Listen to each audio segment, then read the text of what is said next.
Hey everybody, in this video I am going to review and reveal something I did that I just got done with. It's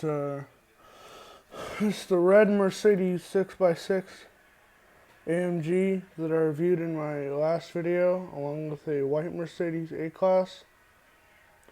It's got monster wheels, a lift kit, and a gold paint job too. And let me tell you, this thing looks awesome. I'm not gonna lie. As the camera says, it's really shiny. So that's the truth. It is pretty shiny because it's chrome paint on the car, or on the truck.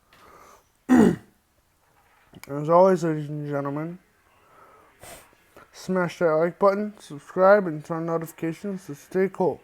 See you next time. Bye. But before I go, in my next video, I've been